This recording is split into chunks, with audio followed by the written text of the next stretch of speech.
Hello विद्यार्थियों। तो आज के इस लेक्चर में मैं आप सभी को यहाँ पर जो है केमिस्ट्री की जो नेम रिएक्शंस होती हैं जो आपके बोर्ड एग्जाम में सबसे ज्यादा आपकी पूछी जाती हैं वो आज मैं आपको यहाँ पर सॉल्व कराने वाला हूँ। और यहाँ पर वो सभी रिएक्शंस ली गई जो पिछले कुछ वर्षों में सबसे अधिक बार अब तक रिपीट हो चुकी हैं। तो सभी अभिक्रियाएं टॉप मोस्ट इंपॉर्टेंट हैं। यहाँ पर मैं आपका ज्यादा समय वेस्ट नहीं कराऊंगा। मैं आपको अभिक्रियाएं इस प्रकार से बताऊंगा कि आपको सारा कॉन्सेप्ट भी क्लियर हो जाए, सारी अभिक्रियाएं समझ में भी आ जाए और आपको यहाँ पर क्लास में साथ ही साथ जो है वो तैयार भी हो जाए। तो ध्यान से आप लोग देखिएगा, बस आपको दोबारा इसको केवल रिवाइज करना रहेगा बस सभी को। देखिए सबसे पहली जो अभिक्रिया है वो आपकी यहाँ पर है फिटिंग अभिक्रिया, यानी कि फिटिंग अभिक्रिया क्या होती है इसकी बात हुई है। तो फिटिंग अभिक्रिया के लिए आप लोग याद रखिएगा कि जब भी दो एरिल हैलाइड अणु, किसकी बात हुई है, एरिल हैलाइड अणु की बात हुई है। तो जब दो एरिल हैलाइड अणु जो है वो सोडियम के साथ गर्म किए जाते हैं, किसके साथ गर्म किए जाते हैं, सोडियम के साथ, तो यहां पर डाई एरिल का अणु बनता है और यही अभिक्रिया आपकी फिटिंग अभिक्रिया कहलाती है। तो सबसे पहले देखिए किसकी बात हुई है, एरिल हैलाइड। अगर एरिल हैलाइड की बात करें तो यहां पर आप ले सकते हैं बेंजील क्लोराइड, यानी कि ये आपका हो जाएगा एरिल हैलाइड। और इसके यहाँ पर कितने अणु लिए गए, दो, पहले ही बताया गया था इसलिए मैंने आगे 2 लिखा है। तो यहाँ पर जो है एरिल हैलाइड यानी कि जो आपका बेंजील क्लोराइड है इसके 2 अणु लिए गए हैं। और इसकी क्रिया किससे करानी है, इसकी क्रिया आपको सोडियम के साथ करानी है। तो यहाँ पर हम लोग सोडियम यानी कि Na और यहाँ पर सोडियम के भी कितने अणु यूज की जाएंगे, 2 अणु यूज की जाएंगे। तो इसके साथ यहाँ पर क्या करना है, आपको गर्म करना है। तो जब इसके साथ गर्म किया जाएगा तो क्या बनता है, डाई एरिल बनता है, पहले ही बताया गया। तो यहां पर होगा क्या, ध्यान दीजिए, यहां पर आपके दो आपके ये एरिल हैलाइड दिए गए हैं, तो इसका मतलब यहां पर ये Cl कितने हैं आपके, 2। तो यहां से ये Cl निकलेंगे और यहां से ये Na, मतलब इसमें आपका 2NaCl। तो यहां पर ये तो बाहर निकल गया। अब जब आपका यहां से Cl और ये Na बाहर निकल गया तो यहां पर जो इस एरिल के 2 यहां पर अणु थे ये आपस में जुड़ जाएंगे। मतलब यहां पर ध्यान दीजिए, अब ये जो होगा यहां पर इस तरह से ये दोनों जो एरिल हैलाइड के अणु थे ये आपस में जुड़ जाएंगे और जुड़कर क्या बनाएंगे, ये यहां पर जो है डाई एरिल बनाते हैं। ये यहां पर जो है जुड़कर डाई एरिल का निर्माण करते हैं। अगर मैं इसके नाम की बात करूं तो आप इसका नाम बता सकते हैं डाईफेनिल। क्या होता है, डाईफेनिल। तो ये आप लोग याद रखिएगा फिटिंग अभिक्रिया के बारे में कि जब भी दो एरिल हैलाइड यहां पर जो है किसके साथ क्रिया करते हैं, सोडियम के साथ, यानी कि जब यहां पर दो एरिल हैलाइड अणुओं को सोडियम के साथ गर्म किया जाता है तो हमेशा यहां पर जो आपका क्या बनता है, डाईफेनिल या फिर बोल सकते हैं डाई एरिल बन जाता है। और ये अभिक्रिया आपकी क्या कहलाती है, फिटिंग अभिक्रिया कहलाती है। तो ये आपको यहां पर इसके बारे में याद रखना है। चलिए अगला ध्यान दीजिए, अगला यहां पर दिया गया है ऊर्जा अभिक्रिया। अब बात हुई है किसकी, ऊर्जा अभिक्रिया की। तो यहां पर ध्यान दीजिए क्या बताया गया कि जब किसी एल्किल हैलाइड, अब की बात किसकी बात हुई है, एल्किल हैलाइड की बात हुई है। तो जब किसी एल्किल हैलाइड की सोडियम के साथ ईथरी विलयन में क्रिया कराते हैं तब यहां पर जो है हाइड्रोकार्बन का एक उच्च सदस्य प्राप्त होता है। ये अभिक्रिया जो है ऊर्जा अभिक्रिया कहलाती है। यहां पर याद रखिएगा ये अभिक्रिया क्या कहलाती है, ऊर्जा अभिक्रिया। यहां पर किसकी बात हुई है, एल्किल हैलाइड। एल्किल हैलाइड जैसे कि मान लीजिए हम लोग ले लेते हैं CH3Cl, जैसे कि आपका मेथिल क्लोराइड, ये आपका क्या है, एक एल्किल हैलाइड है, ठीक है। तो यहां पर भी हम लोग एल्किल हैलाइड के 2 अणु यूज करेंगे, CH3Cl। एक और मैं यहां पर लेता हूं CH3Cl। मैंने केवल CH3Cl को इस तरह से लिख दिया है, वही चीज, ठीक है, मेथिल क्लोराइड और मेथिल क्लोराइड। इसकी क्रिया किससे करानी है, सोडियम के साथ। तो यहां पर इसकी क्रिया हम लोग सोडियम के 2 अणुओं के साथ यहां पर कराएंगे और ये क्रिया जो होगी आपकी ईथरी विलयन में, पहले ही बताया गया, यानी कि ये क्रिया जो होगी आपकी शुष्क ईथर की उपस्थिति में होगी। किसकी उपस्थिति में, शुष्क ईथर की उपस्थिति में अभिक्रिया कराई जाएगी। तो यहां से आपका ये Cl और ये वाला पूरा पद जो है आपका यहां से बाहर निकल जाएगा। मतलब इसमें से आपका 2NaCl यहां पर भी बाहर निकल गया और जो बच्चा यानी कि CH3 और ये आपका CH3 ये जुड़ जाएगा। तो यहाँ पर ये क्या बन गया, ये आपका बन गया है यहाँ पर एथेन। चाहे तो आप इस तरह से लिख दीजिए, या फिर इसमें ध्यान दीजिए कार्बन कितने हैं 2, तो ये हो जाएगा C2।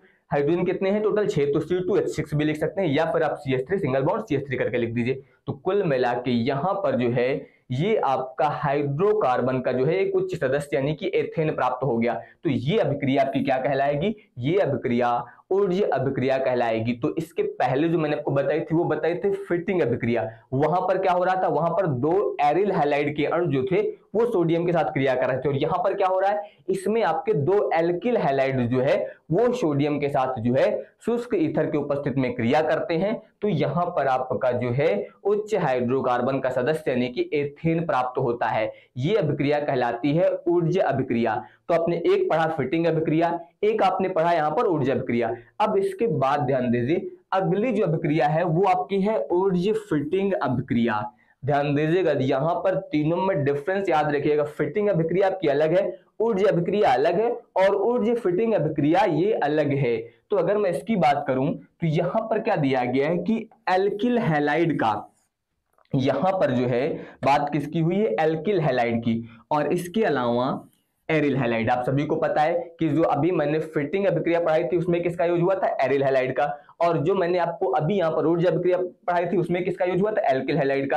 अब यहाँ पर इन दोनों का यूज होगा, मतलब एल्किल हैलाइड और एरिल हैलाइड। जब इससे यहाँ पर जो है शुष्क ईथर में यहाँ पर जो है सोडियम की उपस्थिति में संयोग करके एरोमेटिक हाइड्रोकार्बन प्राप्त करने की जो अभिक्रिया होती है इसे बोलते हैं ऊर्जा फिटिंग अभिक्रिया। क्या बोला जाता है, इसे बोला जाता है ऊर्जा फिटिंग अभिक्रिया। चलिए जैसे कि मान लीजिए एरिल हैलाइड बोला गया, तो एरिल हैलाइड में मान लीजिए हम लोग ले लेते हैं यहाँ पर C6H5I, ठीक है। हैलाइड में आप I भी लिख सकते हैं, Cl भी ले सकते थे, Br भी ले सकते थे, ठीक है। तो मान लीजिए मैंने यहां पर ले लिया C6H5I, तो ये आपका क्या हो गया, एरिल हैलाइड हो गया। इसके अलावा एल्किल हैलाइड की बात हुई है, तो एल्किल हैलाइड हम लोग ले लेते हैं CH3I, ये आपका हो गया एल्किल हैलाइड यानी कि मेथिल आयोडाइड, ठीक है। और इसकी क्रिया किससे करानी है, सोडियम से करानी है, यानी कि Na से करानी है। तो यहां पर भी आपको सोडियम के 2 अणु यूज करने हैं। ये क्रिया जो होगी ये भी यहां पर शुष्क ईथर की उपस्थिति में होगी। किसकी उपस्थिति में, शुष्क ईथर की उपस्थिति में जब क्रिया कराई जाएगी तो यहां से आपका ये इतना बाहर निकल जाएगा, मतलब यहां से NaI ये बाहर निकल गया, NaI और आपका 2, क्योंकि आप इसको जब संतुलित करेंगे तो ये बनेगा 2 सोडियम के अणु थे 2 आपके आई, तो यहां पर सोडियम आयोडाइड तो आपका बाहर निकल गया। अब बाकी जो बचा ध्यान दीजिए यहां पर क्या है आपका C6H5 ये था, और ये आपका CH3 इसमें जुड़ जाएगा, तो ये बना आपका C6H5CH3, इससे बोलते हैं टॉलुइन। यहां पर जो है ये आपका क्या बन गया, ये बन गया है टॉलुइन। तो ये अभिक्रिया क्या कहलाती है, ऊर्जा फिटिंग अभिक्रिया कहलाती है। इसमें आपका जो है एक एल्किल हैलाइड और एक एरिल हैलाइड जो है जब सोडियम के साथ क्रिया करता है तो टॉलुइन प्राप्त होता है, यानी कि एरोमेटिक हाइड्रोकार्बन यहाँ पर प्राप्त होता है। ये अभिक्रिया ऊर्जा फिटिंग अभिक्रिया यहाँ पर जो है कहलाती है। तो ये आप लोग इसके बारे में याद रखेंगे, ये भी आपकी टॉप मोस्ट इंपॉर्टेंट अभिक्रिया है। इसके बाद आ जाइए अगला यहां पर है एल्डोल संघनन। याद रखिएगा एल्डोल संघनन वही यहां पर जो है अभिक्रिया देते हैं जिनमें अल्फा हाइड्रोजन परमाणु उपस्थित होता है। तो वही बताया गया कि वे एल्डिहाइड या फिर कीटोन, ऐसे एल्डिहाइड या ऐसे कीटोन जिनमें अल्फा हाइड्रोजन परमाणु जो है उपस्थित होता है, वो जब तनुक्षार या फिर अम्ल की उपस्थिति में संघनन करते हैं तो संघनन के द्वारा हमेशा एल्डोल या फिर कीटोल, मतलब जब एल्डिहाइड के साथ क्रिया होगी तो एल्डोल देंगे और जब कीटोन के साथ क्रिया होगी तो कीटोल देंगे। और यहां पर यह अभिक्रिया जो है आपकी एल्डोल संघनन अभिक्रिया कहलाती है। यहां पर ये जो अभिक्रिया है क्या कहलाती है, एल्डोल संघनन अभिक्रिया कहलाती है। चलिए जैसे कि मान लीजिए हम लोग बात करें एल्डिहाइड की, मान लीजिए यहां पर हम लोग ले लेते हैं CH3CHO, यहां पर लिया गया है CH3CHO, ये क्या है आपका, ये है एसिटल्डिहाइड, इससे बोलते हैं एसिटल्डिहाइड। तो यहां पर जो है एसिटाल्डिहाइड का हम लोग यूज करने वाले हैं 2 अणु। एसिटाल्डिहाइड के कितने अणु यूज किए जाएंगे? 2। अब देखिए यहां पर जो मैंने ये लिखा है CH3CHO, सेम चीज यहां पर भी लिखनी है CH3, इसके बाद क्या होगा CHO। अब बस यहां पर इस वाले एसिटाल्डिहाइड को मैं इस तरह से लेकर आऊं, ध्यान दीजिए यहां पर थोड़ा सा, ये जो आपका दिया गया 3, इसको मैं लिख देता हूं 2 और एक H मैं यहां पर लिख देता हूं, तो भी तो मतलब यही हुआ CH3CHO।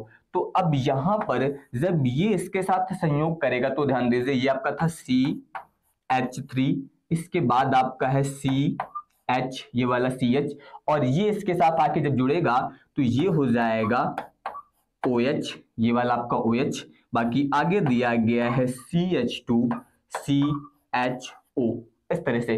तो ये जो बना है यहां पर, ये कहलाता है आपका बीटा हाइड्रोक्सी ब्यूटेनल या फिर एल्डोल, इससे बोलते हैं एल्डोल या फिर बीटा हाइड्रोक्सी ब्यूटेनल। तो यही अभिक्रिया जो है आपकी एल्डोल संघनन कहलाती है। तो ये आप लोग याद रखिएगा कि यहां पर ये जो बना है इसे बोलते हैं बीटा हाइड्रोक्सी ब्यूटेनल, ये आप लोग याद रखिएगा, या फिर इसे एल्डोल बोला जाता है। तो ये अभिक्रिया क्या कहलाती है? ये अभिक्रिया आपकी एल्डोल संघनन कहलाती है। आपसे अक्सर ऑब्जेक्टिव में पूछा सकता है कि एल्डोल संघनन अभिक्रिया कौन देता है, तो याद रखिएगा जिनमें अल्फा हाइड्रोजन परमाणु उपस्थित होता है, ऐसे एल्डिहाइड और ऐसे कीटोन जो है यहां पर आपकी एल्डोल संघनन अभिक्रिया देते हैं। तो ये पॉइंट आपको इसके बारे में याद रखना है। अगला आ जाइए, अगला यहां पर दिया गया है कैनिजारो अभिक्रिया, यानी कि कैनिजारो अभिक्रिया क्या होती है? तो अगर इस अभिक्रिया की बात करें तो आप बता सकते हैं कि वे एल्डिहाइड जिनमें अल्फा हाइड्रोजन परमाणु जो है वो उपस्थित नहीं होता है, जिनमें अल्फा हाइड्रोजन परमाणु उपस्थित होता है वो आपके देते हैं एल्डोल संघनन अभिक्रिया, और जिनमें नहीं उपस्थित होता है वो आपके देते हैं कैनिजारो अभिक्रिया। तो वही बताया गया कि ऐसे एल्डिहाइड जिनमें अल्फा हाइड्रोजन परमाणु उपस्थित नहीं होता है वो जो है सांद्र NaOH या फिर KOH के साथ अभिक्रिया करके जो है कार्बोक्सिलिक अम्ल का लवण तथा अल्कोहल देते हैं। ये आप लोग याद रखिएगा कि यहां पर वो एल्डिहाइड जब आपके सांद्र NaOH या फिर यहां पर जो है KOH के साथ अभिक्रिया करते हैं तो कार्बोक्सिलिक अम्ल का लवण और इसके अलावा जो है अल्कोहल देते हैं। तो ये अभिक्रिया जो है कैनिजारो अभिक्रिया कहलाती है। क्या कहलाती है? कैनिजारो अभिक्रिया। जैसे कि मान लीजिए अपन हम लोग बात करें एल्डिहाइड यानी कि HCHO, तो ये आपका फॉर्मल्डिहाइड जिसमें आपका अल्फा हाइड्रोजन परमाणु उपस्थित नहीं होता है। तो अगर इसकी क्रिया हम लोग किससे करा दें? NaOH या फिर क्षार से मान लीजिए करा देते हैं, NaOH या फिर KOH से, जो कि क्षार है, ठीक है। तो यहां पर हमने फॉर्मल्डिहाइड की क्रिया किससे कराई है? NaOH से कराई है, और यहां पर फॉर्मल्डिहाइड के 2 अणु यूज किए जाएंगे। तो जब इससे क्रिया होगी तो पहले ही बताया गया, एक तो आपका कार्बोक्सिलिक अम्ल का लवण बनेगा, यहां पर जो है कार्बोक्सिलिक अम्ल का लवण यानी कि इसमें बनता है आपका HCOONA, एक तो ये बनेगा आपका यहां पर HCOONA, और इसके अलावा यहां पर आपका साथ में बनेगा CH3OH। ये क्या है आपका? ये है आपका मेथिल अल्कोहल। जो आपका CH3OH बना है ये आपका कहलाता है मेथिल अल्कोहल, और बाकी जो आपका ये दिया गया है HCOONA ये आपका क्या कहलाता है? ये आपका कहलाता है सोडियम फॉर्मेट, ये कहलाता है सोडियम फॉर्मेट। तो ये याद रखिएगा कि यहां पर जब फॉर्मल्डिहाइड की क्रिया आप क्षार यानी कि NaOH या फिर KOH से कराते हैं तो यहां पर आपका क्या बनता है? सोडियम फॉर्मेट, और इसके अलावा अल्कोहल बन जाता है। तो ये अभिक्रिया क्या कहलाती है? कैनिजारो अभिक्रिया कहलाती है। तो ये आपको इसके बारे में याद रखना है। अगला देखिए, अगला यहां पर कह रहा है कि फ्रीडल क्राफ्ट अभिक्रिया। अब हम लोग यहां पर किसकी बात कर रहे हैं? अब यहां पर बात की जा रही है फ्रीडल क्राफ्ट अभिक्रिया की। तो ध्यान दीजिए यहां पर क्या बताया गया कि निर्जल AlCl3 निर्जल एल्यूमिनियम क्लोराइड की उपस्थिति में जो है बेंजीन की क्रिया, यहां पर किसकी बात हुई है? बेंजीन। चलिए साथ में हम लोग एग्जांपल भी लिखते हैं, C6H6 तो ये हो गया आपका बेंजीन। तो यहां पर बेंजीन की क्रिया जो है वो एल्किल हैलाइड से, बेंजीन की क्रिया जो है वो किससे करानी है, वो आपका एल्किल हैलाइड, मान लीजिए यहाँ पर हम लोग ले लेते हैं CH3Cl जो कि आपका मेथिल क्लोराइड, तो ये हो जाएगा एल्किल हैलाइड। और ये अभिक्रिया किसकी उपस्थिति में हो रही है, निर्जल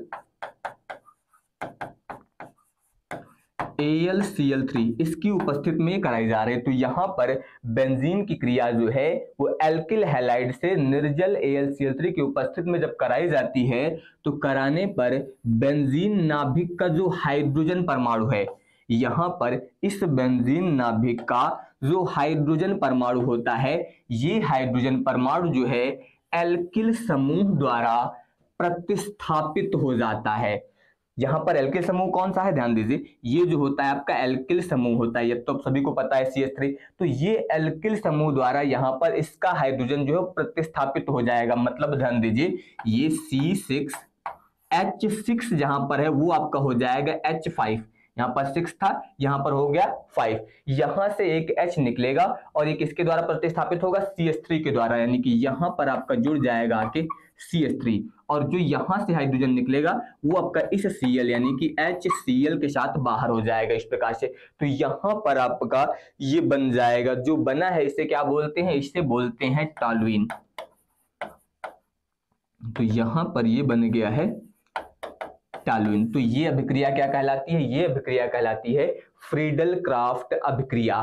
तो ये पॉइंट याद रखिएगा यहां पर कि जब भी बेंजीन की क्रिया जो है एल्किल हैलाइड से कराई जाती है, किसकी उपस्थिति में, निर्जल एल्यूमिनियम क्लोराइड यानी कि निर्जल AlCl3 की उपस्थिति में कराई जाती है, तो वहां पर जो बेंजीन का हाइड्रोजन होता है वो हमेशा एल्किल समूह के द्वारा प्रतिस्थापित हो जाता है और क्या बनता है, टॉलुइन बनता है। और ये अभिक्रिया आपकी फ्रीडल क्राफ्ट एल्किलीकरण अभिक्रिया कहलाती है। तो ये आप लोग इसके बारे में याद रखेंगे। इसके बाद आ जाइए, अगला यहां पर आपको दिया गया है श्मिट अभिक्रिया। अब यहां पर किसकी बात हुई है, श्मिट अभिक्रिया की बात हुई है। तो यहां पर ध्यान दीजिए क्या बताया गया कि कार्बोक्सिलिक अम्ल, देखिए सबसे पहले किसकी बात हुई है, यहां पर बात हुई है कार्बोक्सिलिक अम्ल। कार्बोक्सिलिक अम्ल जैसे कि मान लीजिए हम लोग ले लेते हैं CH3COOH, इसे बोलते हैं एसिटिक अम्ल। ये आपका क्या है, कार्बोक्सिलिक अम्ल। तो चलिए, कार्बोक्सिलिक अम्ल जो है ये सांद्र H2SO4 की उपस्थिति में हाइड्राजोइक अम्ल, यहां पर जो है H2SO4 की उपस्थिति में हाइड्राजोइक अम्ल जो कि आपका होता है N3H, इसे बोलते हैं हाइड्राजोइक अम्ल। यहां पर किसकी उपस्थिति में बात हुई, ये बात हुई है सांद्र H2SO4 की उपस्थिति में। तो यहां पर जो आपका कार्बोक्सिलिक अम्ल है, इसको जब सांद्र H2SO4 की उपस्थिति में हाइड्राजोइक अम्ल के साथ गर्म किया जाता है तो ये यहां पर जो है प्राथमिक एमीन देते हैं, मतलब CH3NH2। यहां पर जो ये लिखा है ये आपका क्या है, यहां पर ये मेथिल एमीन है। और इसके अलावा यहां पर आपका नाइट्रोजन बाहर निकल जाएगा और CO2 यानी कि कार्बन डाइऑक्साइड। तो यहां से आपका CO2 और यहां से आपका नाइट्रोजन निकल जाएगा। यहां पर क्या बनेगा, आपका प्राथमिक यानी कि 1 डिग्री एमीन बन जाता है। तो ये अभिक्रिया आपकी क्या कहलाती है, श्मिट अभिक्रिया कहलाती है। देखिए यहां पर मैं आपको नाम बता देता हूं इनके कि ये आपका मेथिल एमीन है, ये आपका एसिटिक अम्ल है। बाकी जब मैं PDF दूंगा तो वहां पर आपको इन सभी के नाम लिखे हुए मिल जाएंगे, ठीक है। अगर आप चाहें तो नोट कर सकते हैं, या फिर जब मैं PDF प्रोवाइड करूंगा तो इन सभी के नाम वहां पर लिख के दे दूंगा, ठीक है। अगर किसी को कोई कंफ्यूजन होगा तो बाद में क्लियर भी रहेगा। अभी मैं आपको जानकारी के लिए बता देता हूं कि ये आपका क्या था, एसिटिक अम्ल, ये क्या है आपका हाइड्राजोइक अम्ल। तो जब आप एसिटिक अम्ल की क्रिया हाइड्राजोइक अम्ल के साथ सांद्र H2SO4 की उपस्थिति में कराते हैं तो क्या बनता है, प्राथमिक एमीन बन जाता है। और ये अभिक्रिया आपकी क्या कहलाती है, श्मिट अभिक्रिया कहलाती है। तो ये आप लोग इसके बारे में याद रखेंगे। चलिए अगला आ जाइए, अगला यहां पर ध्यान दीजिए क्या कह रहा है, अगला यहां पर है कि हेलोफॉर्म अभिक्रिया। अब यहां पर किसकी बात हुई है, अब यहां पर बात हुई है हेलोफॉर्म अभिक्रिया की।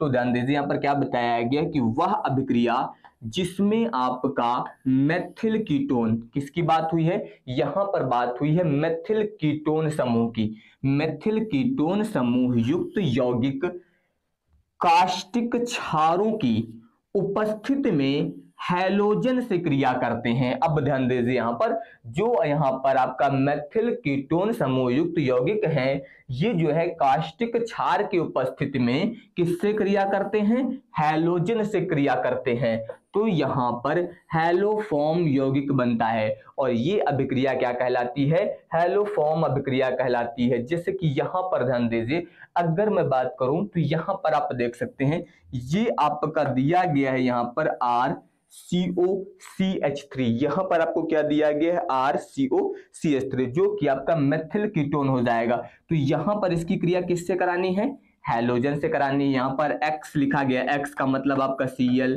Br, I, ये कुछ भी आप यूज कर सकते हैं, ठीक है। तो ये याद रखिएगा। तो यहाँ पर किसकी बात हुई, हैलोजन की। तो जब इसकी क्रिया हैलोजन से कराते हैं, किसकी उपस्थिति में, कास्टिक क्षार की उपस्थिति में, यानी कि NaOH की उपस्थिति में तो कराया जाता है। तो यहाँ पर आपका क्या बनता है, हैलोफॉर्म बनता है, यानी कि CHX3। जो भी आप X की जगह पे यूज करेंगे, Cl यूज करेंगे तो Cl3 आएगा, Br यूज करेंगे तो Br3 आ जाएगा, ठीक है। तो ये क्या बनता है, हैलोफॉर्म बन जाता है। और यहां पर जो है ये अभिक्रिया आपकी क्या कहलाती है, हैलोफॉर्म अभिक्रिया कहलाती है। तो ये आप लोग इसके बारे में याद रखिएगा, इस अभिक्रिया को क्या बोला जाता है, हैलोफॉर्म अभिक्रिया यहां पर जो है इसको बोला जाता है। ये हो जाएगा। इसके बाद आ जाइए अगला यहां पर आपको दिया गया है इसमें राइमर-टीमन अभिक्रिया। अब किसकी बात हुई है, यहां पर बात हुई है राइमर-टीमन अभिक्रिया की। अगर मैं इस अभिक्रिया की बात करूं तो यहां पर आप बता सकते हैं कि जब फिनॉल की क्रिया जलीय KOH, आप जलीय KOH का यूज भी कर सकते हैं, या फिर चाहे तो आप जलीय KOH की जगह पर NaOH का यूज भी कर सकते हैं। तो जलीय KOH या फिर NaOH की उपस्थिति में किससे कराना है, क्लोरोफॉर्म से कराना है।